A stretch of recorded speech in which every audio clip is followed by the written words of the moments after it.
பிரைஸ்லாட் எல்லாருக்கும் சோத்திரம். பிரியமானவர்களே, இந்த ஜீசஸ் எய்ட்டு காலேட்டி படியாக பார்க்கிறேன். சகோதர சகோதரிகளுக்காக கத்தரை சோத்திருக்கிறேன். இந்நாளிலே கூட ஒரு சகாய குறித்து 10 சகாயம். நமக்கு சகாயம் என்றால் என்னன்னு உங்களுக்கு தெரியும். உதவி. எசையா 31 அதிகாரத்தில் 1 வசனத்தை நம்ம பார்ப்போம். சகாயம் அடையும்படி, அதாவது உதவி கிடைக்கும்படி இஸ்ரவேலுடைய பரிசுத்தரை நோக்காமலும் இஸ்ரவேலுடைய ஜனங்களுடைய பரிசுத்தரை தேடாமலும் நோக்காமலும் பார்க்காமலும் கர்த்தரை தேடாமலும் எகிப்துக்கு போய், நல்லா கவனிங்க, சகாயம் அடையும்படி உதவி நமக்கு வேணுமா? இஸ்ரவேலுடைய பரிசுத்தரை நோக்காமலும் பார்க்காமலும் கர்த்தரை தேடாமலும் எகிப்துக்கு போய், எகிப்துனா என்னங்க அப்படின்னு நம்ம பார்த்தோம்னா, அங்கே மனித உடலிலே மிருக தலை வைக்கப்பட்டிருக்கும். கல் மண் அது அங்கே படைத்தவைகள் எல்லாம் அவங்க என்ன பண்ணுவாங்கன்னா எகிப்தில் வணங்குவார்கள். அப்போது இந்த பரிசுத்தரை தேடாமல் கர்த்தரை நோக்காமலும் இருந்து எகிப்துக்கு போய் குதிரையின் மேல் நம்பிக்கை வைத்து ரதங்கள் அநேகமாக இருப்பதினால், ரொம்ப அதிகமாக இருக்குது செல்வம், அவங்க நல்லா ஹெல்ப் பண்ணுவாங்க நம்பி போவதினால், அவைகளை நாடி குதிரை வீரர் மகாபலசாலியாக இருப்பதினால், குதிரைகள் அங்கே இருக்கிறது, குதிரை வீரர் மகாபலசாலியாக இருப்பதினால், ரொம்ப பலசாலி, நமக்கு நல்லா உதவி செய்வாங்க நம்பி பலசாலியாக இருப்பதினால், அவர்கள் நம்பிக்கொண்டு இருக்கிறவர்களுக்கு ஐயோ. பிரியமானவர்கள், இப்படி தான் நிறைய பேர் இருக்காங்க. பிரியமானவர்கள், அவங்க ஒரு வாட்டி போனீங்கன்னா கொடுப்பாங்க, 2 வாட்டி போனால் கொடுப்பாங்க, 3 மனுஷனை சொல்கிறேன், 3ஆவது வாட்டி போனால் மூஞ்சி என்ன பண்ணுவாங்க, திருப்பிப்பாங்க. ஆனால் என் சகாயர் சொல்லுகிறார், நீ கடைசி பரியந்தம் உன்னோட நான் என்ன பண்ணுவேன், நிற்பேன், தாங்குவேன், சுமப்பேன், நடத்துவேன், ஆலோசனை கொடுப்பேன் என்று சொல்லுகிறார். ஏசாயாவை வாசிக்கும் பொழுது, பிரியமானவர்களே, நீ சகாயம் அடைய வேண்டுமா? நீங்கள் இஸ்ரவேல் பரிசுத்தரை நோக்க வேண்டும், கர்த்தரை தேட வேண்டும். எப்படி தேடணும்? வேதத்தை வாங்கி நீங்கள் படித்து பாருங்கள், வேதத்தை வேகம் நல்லா ஆராய்ந்து பாருங்கள், சபைக்கு போய் பாருங்கள், சபையில் உட்காந்து ஜெபித்து பாருங்கள், சகாயம் உங்களுக்கு கண்டிப்பாக கிடைக்கும். எதுவாக இருந்தாலும். பிரியமானவர்களை, நிறைய பேர் ஏகப்பட்ட கட்டில் இருக்காங்க. பிரியமானவர்கள், குடும்பத்தில் அநேக கட்டில் அக்கப்பட்டு கொண்டிருக்கிறாங்க. அவர்கள் அங்கே இங்கெல்லாம் போகிறாங்க. ஒரு மனுஷன் புருஷனை மாற்ற முடியல, பொண்டாட்டியை மாற்ற முடியல, பிள்ளையை மாற்ற முடியல, மாமியாரை மாற்ற முடியல, மாமனாரை மாற்ற முடியல, மருமகளை மாற்ற முடியல, ஒரு பிரச்சனை மாற்ற முடியல, தலைமுறை சாபங்கள் மாற்ற முடியல. எதை தேடிக்கொண்டிருக்கிறீர்கள்? இன்றைக்கு இப்படி தான் தேடிக்கொண்டே இருக்கிறார்கள். இங்கே போகலாமா, அங்கே போகலாமா. எகிப்துனா என்னங்க? எகிப்துனா என்ன தெரியுங்களா? ஒரு மனிதன் உடல் இருக்கும், அங்கே மிருக தலை இருக்கும். அது கடவுளாகுமா? பெண் உருவத்தை வைத்திருப்பார்கள், பறவை வைத்திருப்பார்கள், பன்றியை வைத்திருப்பார்கள், மாட்டை வைத்திருப்பார்கள். அதெல்லாம் கடவுள் என்று சொல்லுவார்கள். ஆனால் அது எப்படி கடவுளாகும்? சூரியனை வணங்குவார்கள், சந்திரனை வணங்குவார்கள், நட்சத்திரங்களை வணங்குவார்கள். அதிகமாக ஜாதகங்களை பார்க்கிறவர்களாகவும் நேர நாட்களை பார்க்கிறவர்களாகவும் இருக்கிறவர்களே ஆண்டவர் அறிவிருக்கிறார். நான் ஒரு சகோதரிக்கு 10 வருஷமாக சொல்லிகிட்ருக்கேன், கடவுளை நம்புப்பான்னு சொல்லிகிட்டே இருக்கேன். இப்போ நான் அங்கே போனேன், நான் இங்கே போனேன், இப்படியே போச்சு. 10 வருஷம் ஓடி போச்சு. நிலமை மாறல. பிரியமானவர்களே, நிலமை மாறவே இல்லை.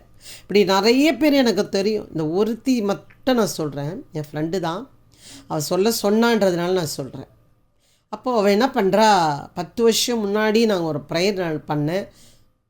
ஆண்டவர் அபரிதமான ஒரு ஆசீர்வாதத்தை கொடுத்தாரு. அவளுடைய ஹோட்டல் மூலியமாகவே அவளை ஆசீர்வதித்தார். நல்ல வருமானம் வந்ததுன்னு என் காதில் வந்து சொல்லுவா, பழங்கள்லாம் வாங்கி எனக்கு கொடுத்துருக்குறா, நீ ஜெபம் பண்ணு, ஆண்டவர் செய்கிறாரு அப்படின்னு சொல்லி. நீ தேடுப்பா. அவள் தேடவே இல்லை. யாரை தெரியுமா? சகாயத்தை செய்கிறவரை தேடாமல் பரிசுத்தரை நோக்காமலும் என்ன பண்ணா, எகிப்துக்கு போய் கொண்டிருந்தா. நிலைமை மாறல. பிரியமானவர்களே, ஆசீர்வாதங்களை எடுத்துக்கொண்டு எகிப்துக்கு ஓடினாள். இந்த கடவுள் செய்ய மாட்டாரா, அந்த கடவுள் செய்ய மாட்டாங்க. நிலைமை மாறவில்லை. மறுபடியும் 10 வருஷம் ஆகிப்போச்சு, கிட்டத்தட்ட 9 வருஷம் ஃபுல்லாக ஆகிடுச்சு. இப்போ மறுபடியும் என்ன பண்ண, இதை மாதிரி ஜபம் பண்ணிடின்னு சொல்லி அவள் சொல்லுன்னு சொன்னதுனால நான் சொல்கிறேன் பிரியமானவர்களே. அப்போ பாருங்கள், அப்போ நான் சொல்லும் போதெல்லாம் அதை காதிலே வாங்க மாட்டா. குரூப்பில் அவளை சேர்த்து வச்சுருந்தான், அந்த குரூப்பை விட்டு வெளியே போயிட்டான். அப்படி மனசு கஷ்டமாக இருந்துச்சு.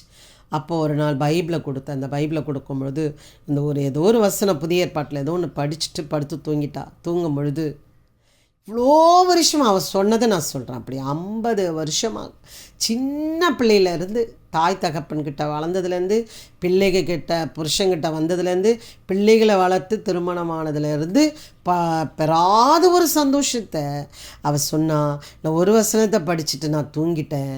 எனக்குள்ளே இருந்து ஒரு பிசாசு வவ்வால் வடிவில் வவ்வால் போல் இருந்துச்சு. அது என் உடலிலிருந்து அது வெளியேறினதை நான் பார்த்தேன். என்னோட ரொம்ப ட்ரை பண்ணி அது வெளியே போச்சு. அதுக்கப்புறம் நான் ஃபுல்லாக ஃப்ரெஷ்ஷாக குளிச்சா போல் இருந்தது. நான் நிம்மதியை உட்காந்து டீ குடித்து பல வருஷம் ஆகிட்டுருக்கு சுமதின்னு சொல்கிறான். எனக்கு ரொம்ப ஆச்சரியமாக இருந்தது. ஓடிக்கொண்டே இருப்பேன். பிரியமானவர்களே, மனுஷன் செய்ய முடியாத ஒரு சகாயத்தை ஆண்டவர் தருவார். மனுஷன் கொடுக்க முடியாத ஒரு சமாதானத்தை ஆண்டவர் தருவார்.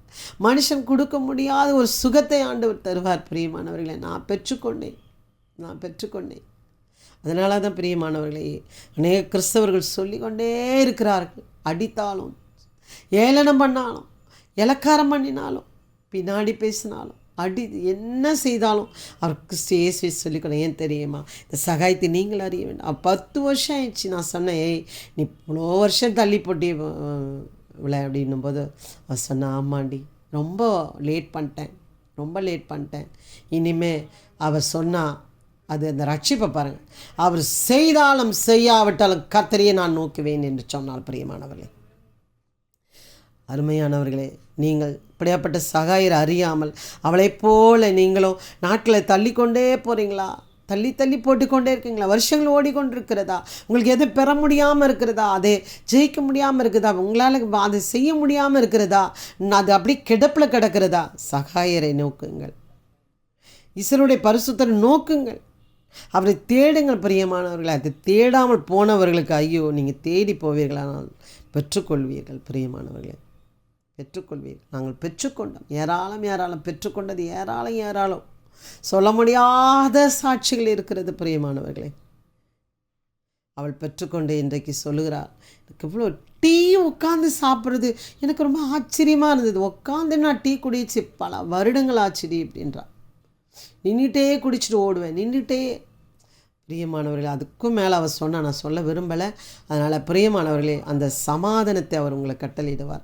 சமாதானம் இல்லாமல் வியாதியோட, பலவீனத்தோட, மனதில் சஞ்சலத்தோட, கஷ்டத்தோட, துக்கத்தோடு இருக்கிறீங்களா? இப்போவே நீங்கள் அறிக்கையிடுங்க. இப்போவே சரண்டர் ஆகிடுங்க பிரியமானவர்களே. இன்றைக்கு ரட்சிப்பு உங்கள் வீட்டில், இன்றைக்கு ரட்சிப்பு உங்களுக்கு பிரியமானவர்களே. தனி மனிதன் அவன் சாப்பிட்டாதான் அவனுக்கு ஆகாரம், அவனுக்கு பலன், சக்தி எல்லாம் உண்டு.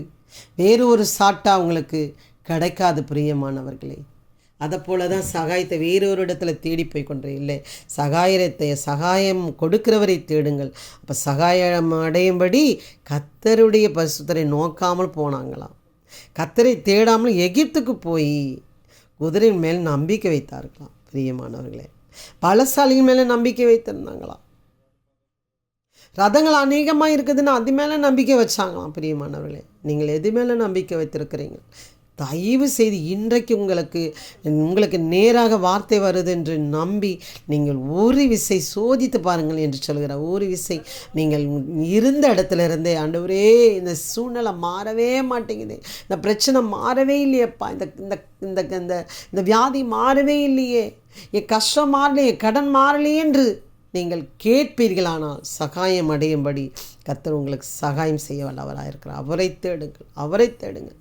அவருக்கு உலகமே உதவி செய்யாத நேரத்தில் கூட உதவி செய்ய வல்லவராக இருக்கிறார். பிரியமானவர்களே, அவரால் கூடாத காரியம் ஒன்றுமே இல்லை. அவர் வருகையோ மிக மிக சமயமாக இருக்குது. அவர் சொன்னது அத்தனை நடந்து கொண்டிருக்கிறது. என் பிரியமானவர்களே, இன்றைக்கு நீங்கள் தன்னை ஒப்பு கொடுப்பீர்களானால், இந்த சகாய கொடுக்கிறவரை நீங்கள் நோக்குவீர்களானால், தேடுவீர்களானால் சகாயத்தை பெற்றுக்கொள்வீர்கள். கண்டிப்பாக நிச்சயமாக நான் சொல்லுவேன். பெற்றுக்கொண்டவர்களை குறித்து நான் சொன்னேன். நான் பெற்றுக்கொண்டவள் சொல்ல நேரமில்லை, 10 நிமிஷமே நிறைய பேர் பார்க்க மாட்டேறீங்க. அதனால் பிரியமானவர்களே, நீங்கள் இன்றைக்கு சகாயம் அடையும்படி கர்த்தரை நோக்குங்கள். அவர் கொடுக்க வல்லவராக இருக்கிறார். பெற்றுக்கொண்டீர்கள், ஆனால் கண்டிப்பாக சாட்சி சொல்லுங்கள். கர்த்தர் உங்களை ஆசீர்வதிப்பாராகவே. God bless you. நீங்கள் நேரத்தை கடத்தாதீர்கள். இப்பொழுதே இன்றைக்கே கேளுங்கள், பெற்றுக்கொள்வீர்கள். ஆமீன். God bless you. ஆமீன். அல்லேலூயா.